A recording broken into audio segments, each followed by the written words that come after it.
Waste Asia में चल रहा अमेरिका, इजराइल और ईरान का युद्ध अगर नहीं रुका या हालात नहीं सुधरे तो आने वाले दिनों में भारत पर इसका क्या असर पड़ेगा, इसका पीएम मोदी ने कल संसद में बड़ा अलर्ट दे दिया है। कोरोना के समय भी एकजुटता से ऐसी चुनौतियों का सामना कर चुके हैं। अब हमें फिर से उसी तरह तैयार रहने की आवश्यकता है। धीरज के साथ, संयम के साथ, शांत मन से हमें हर चुनौती का मुकाबला करना है। कल संसद में बोलते हुए मोदी जी ने वेस्ट एशिया में बढ़ते तनाव को लेकर गंभीर चिंता जताई और साफ साफ कहा कि ये मामला सिर्फ एक क्षेत्र का नहीं है, बल्कि इसका असर पूरी दुनिया पर पड़ रहा है। इस युद्ध से पैदा हुई चुनौतियों और आने वाली परेशानियों के बारे में उन्होंने बात की, लेकिन सबसे बड़ा सवाल ये है कि क्या भारत तैयार है। इस पर उन्होंने भरोसा दिलाया कि भारत के पास पेट्रोलियम, कोल और अन्य रिसोर्सेज के पर्याप्त रिजर्व है और उन्होंने देश की जनता से ये अपील की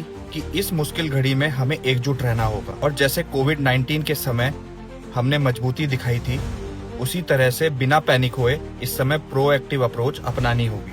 लेकिन उनके इस बयान को कुछ लोग लॉकडाउन से जोड़कर अफवाह फैला रहे हैं। ऐसा कुछ नहीं होने वाला, कोई लॉकडाउन नहीं लगेगा।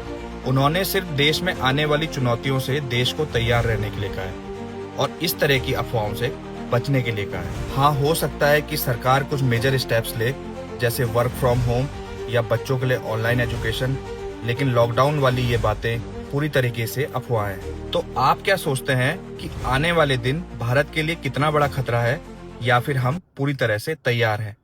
कमेंट करके जरूर बताएं। राधे राधे।